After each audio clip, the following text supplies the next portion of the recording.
This is FYI News 13, brought to you by SSPTV and the Hazleton Standard Speaker. For your information, students at the Hazleton Area High School took it upon themselves and gathered up supplies for Pennsylvania State Police. That and more next. It's Friday on FYI. Thanks for being with us. I'm Ken Kara. We begin with an armed robbery at an area bank, the second bank robbery in our area this week. This time it was at the M&T Bank at the Laurel Mall. It happened around 10:43 this morning. According to state police at Troop N, the suspect is described as a white male, 6 foot 1 inches tall, wearing a black or blue hoodie, jeans, a gray bandana, and a baseball hat with a brim.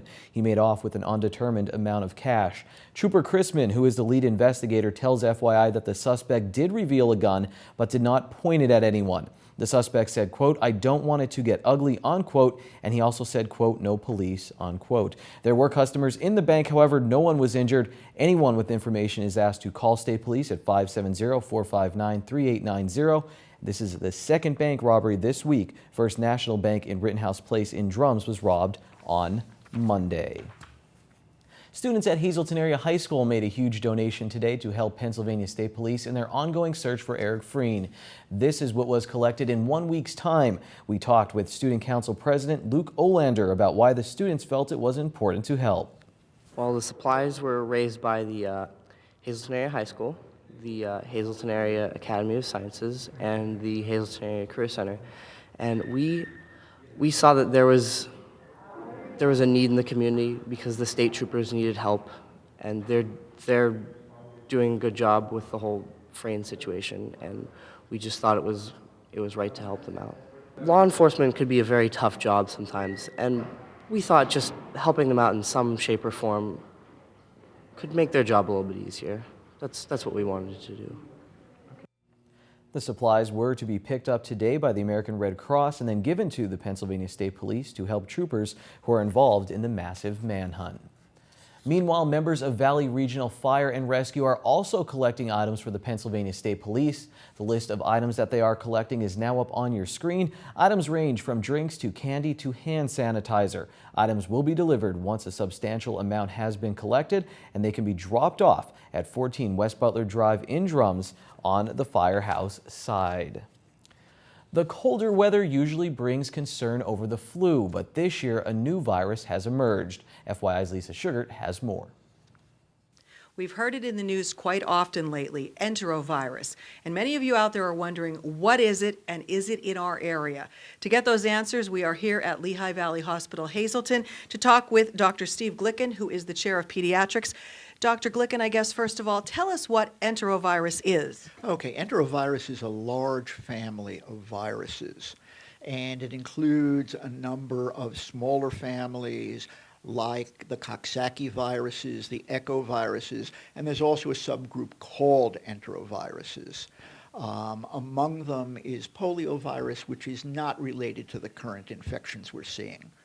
Okay. Now, we've heard, that it can be fatal, that children have died from it. I'm a parent. Should parents be worried? I would say that they shouldn't. You have to put this in perspective. At the current time, about 8 or 10 children have died in the United States, and considering that we're a nation of over 300 million people, that's 1 death in 30 million. There are other things that are far more deadly, like influenza, and even accidental injuries like gunshot kills many hundreds of times more children than enterovirus. Have we seen, or have you seen, enterovirus here in the Hazleton area? I'm sure that we have. The current laboratory testing that we have will only tell us if we have something in that family, but does not tell us specifically if it's the type 68. But we've had children with the typical symptoms of moderate to severe respiratory infection with wheezing. And I have had one child who I'm suspicious about who has weakness of one arm and leg. And this may be an effect of enterovirus also. We've been hearing that there is some paralysis they think possibly associated with this. So that's what you're talking about then? Yes, I am. It's rare, but it happens. And there are other viruses that do it too. So we're checking for all the viruses. For a parent who may be watching this, what should they pay attention to? Should they be aware of certain symptoms? Is immediate attention by a physician crucial? Immediate attention is not all that crucial, partly because most cases are mild and partly because there is no specific treatment. But particularly children who have asthma may have significant respiratory difficulty and a big increase in their wheezing. And if that happens currently in the presence of fever, we should check it out because there's a lot we can do to make them comfortable. Okay. So what exactly are all the symptoms associated with it, and do all patients have all the symptoms?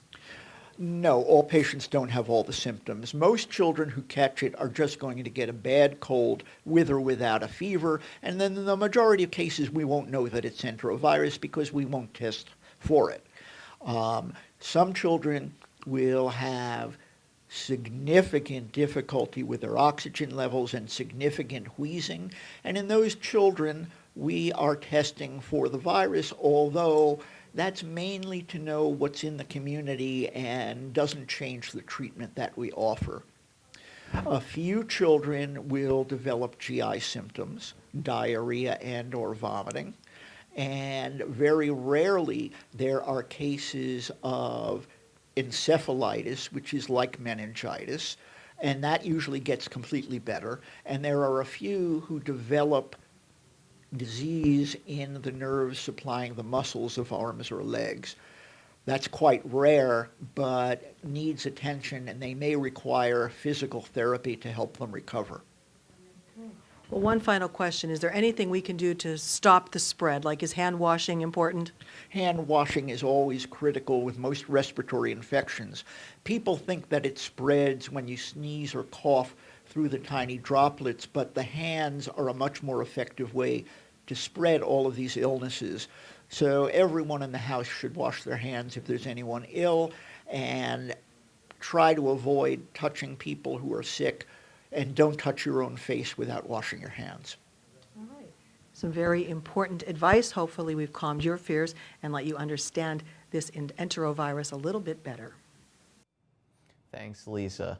Well, it's a major fundraiser for the West Hazelton Recreation Club. Their annual Chinese auction takes place this weekend. Rec Club member Mary Ann Hill says there will be a huge variety of themed baskets, plus dolls, homemade Afghans, and more.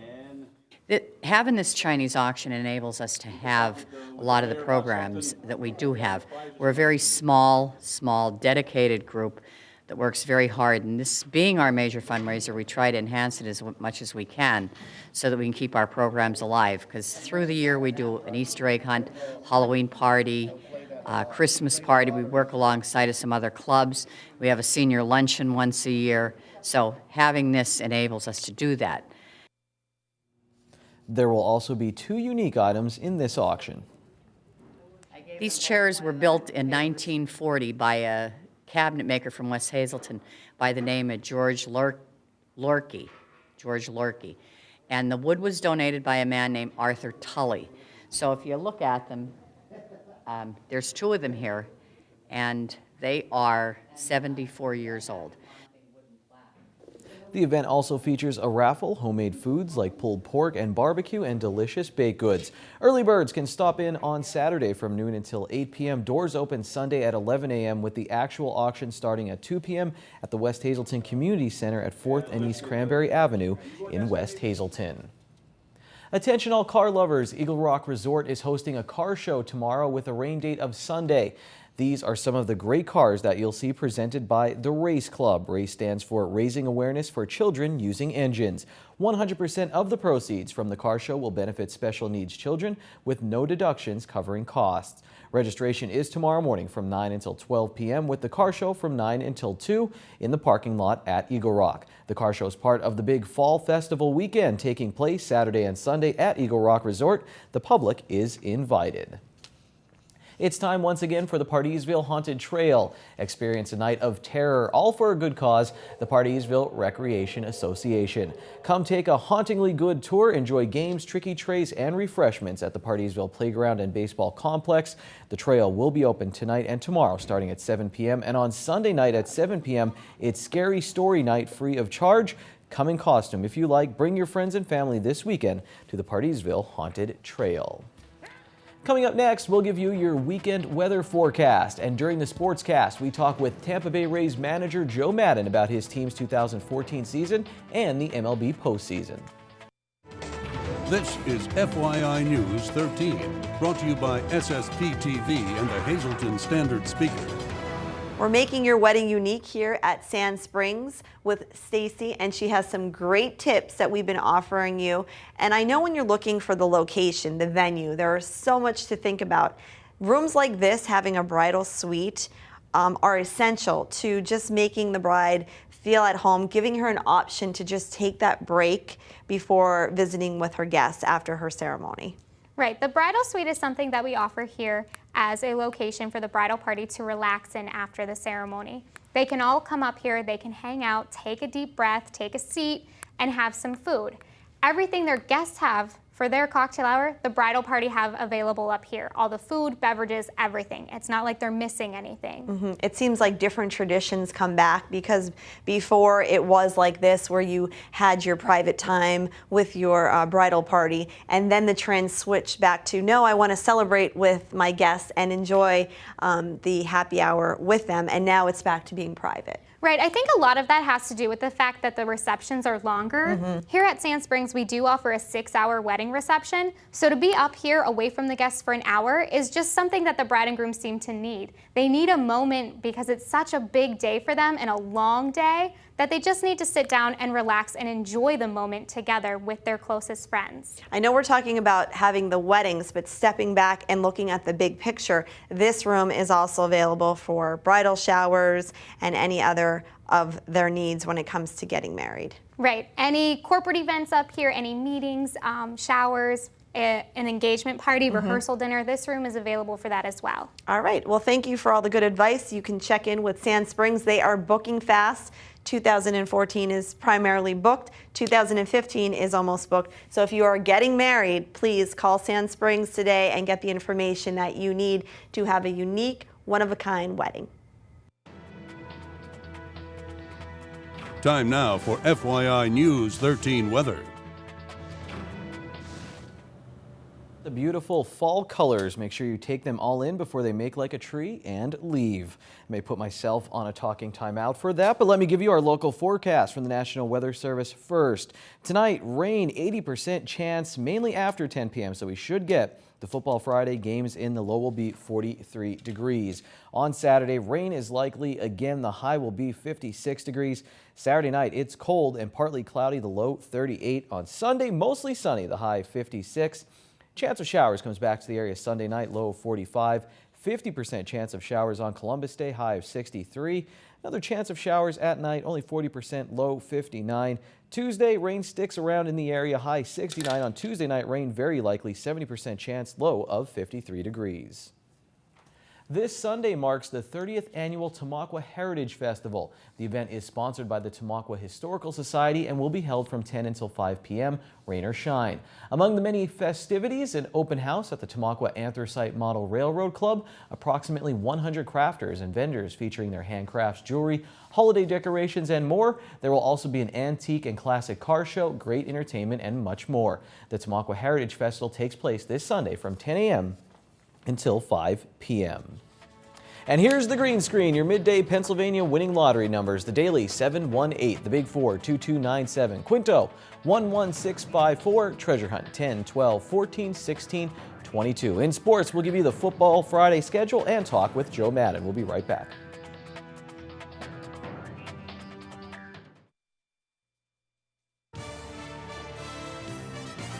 This is FYI News 13 Sports.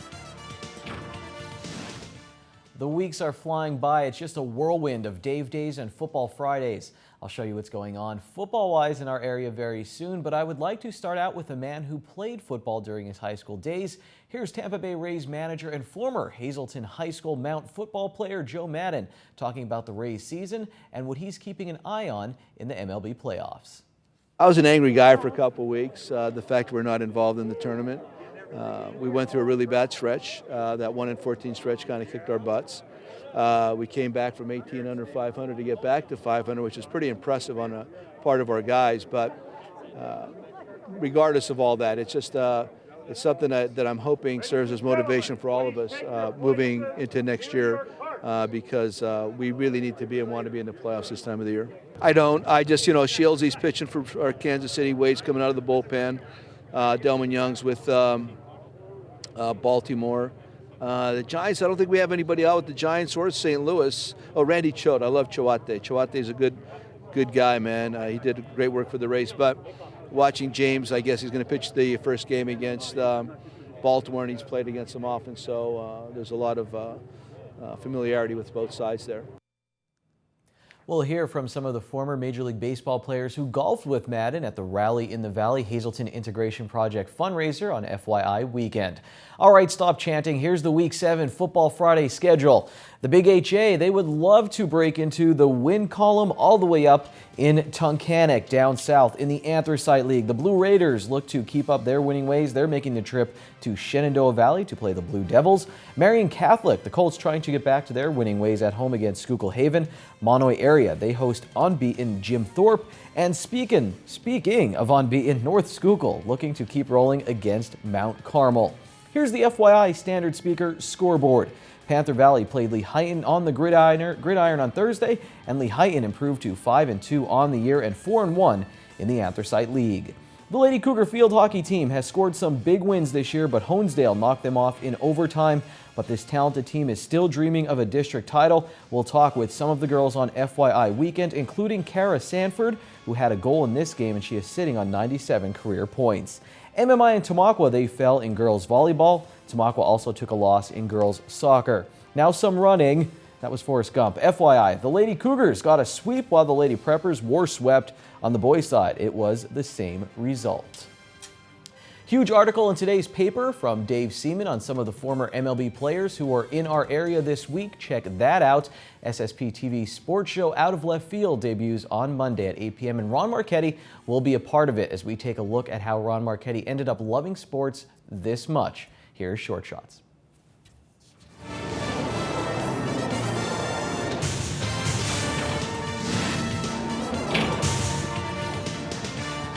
"58 years ago this afternoon at Ebbets Field, the Yankees won the 7th game of the 1956 World Series 9-0, 2 days after Don Larson threw the only ever perfect game in the World Series. Hi, everybody, and welcome to Short Shots. That moment, I first heard about 9/11 and JFK's assassination, I remember exactly where I was and exactly what I was doing. There's no comparison, but I do remember where I was and what I was doing when I first heard about Larson's perfecto in 1956. I was crossing 6th and Wyoming Street on my way home from HHS when I heard someone yell from a passing car, "Don Larson just pitched a perfect game."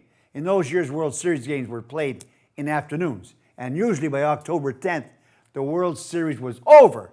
Not so these days. The KC Royals and Baltimore Orioles only start the ALCS tonight in Baltimore, and the Cardinals, Joe Madden's favorite team, next to the Rays, and Giants will clash in the NLCS. Let's review this past week. On senior night last Friday at Harmon Geist, Hazelton area lost to Crestwood 41-7. The 0-6 Cougars were victims of the mercy rule for the 4th time in 6 games. Now let me explain the mercy rule, which is still cloudy to many of our viewers.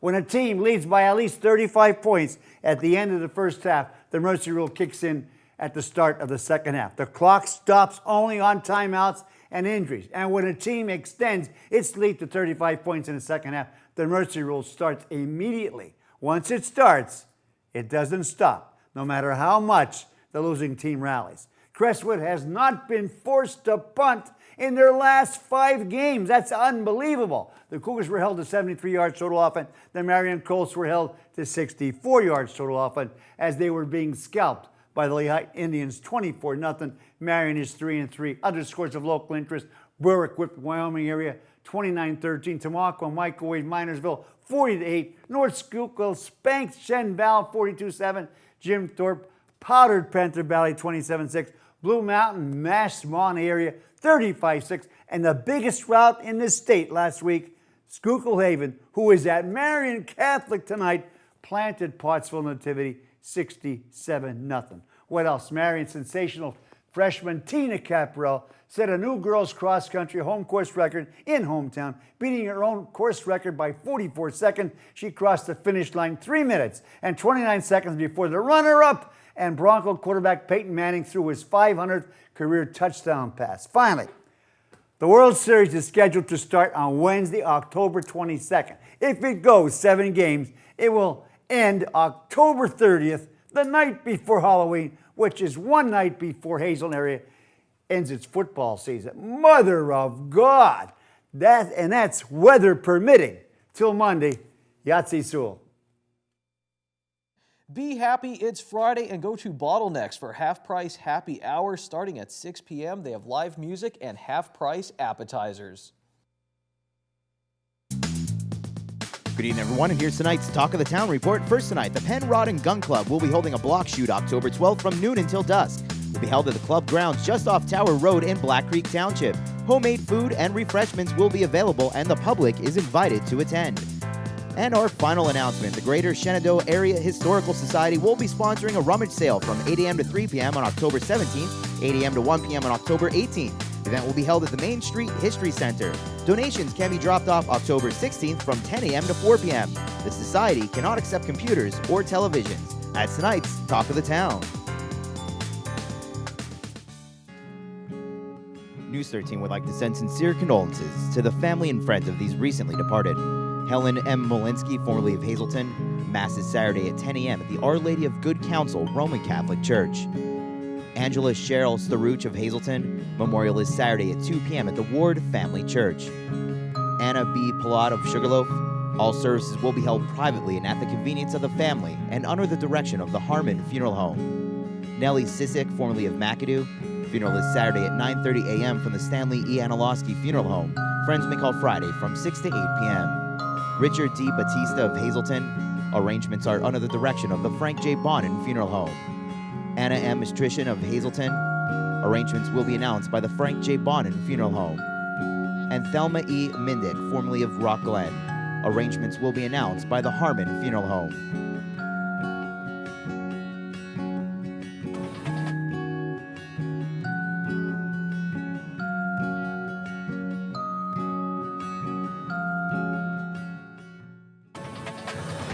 Attention pay-per-view subscribers, if you see your name right now on News 13, you'll have 13 minutes to call in and win a free movie from Service Electric Cablevision.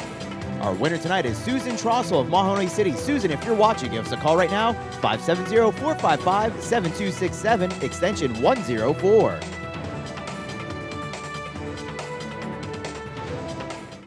FYI weekend is pretty awesome this week, but you be the judge. That's just my opinion. You can watch tomorrow starting at 9 a.m. We'll see you then. Until then, take it easy.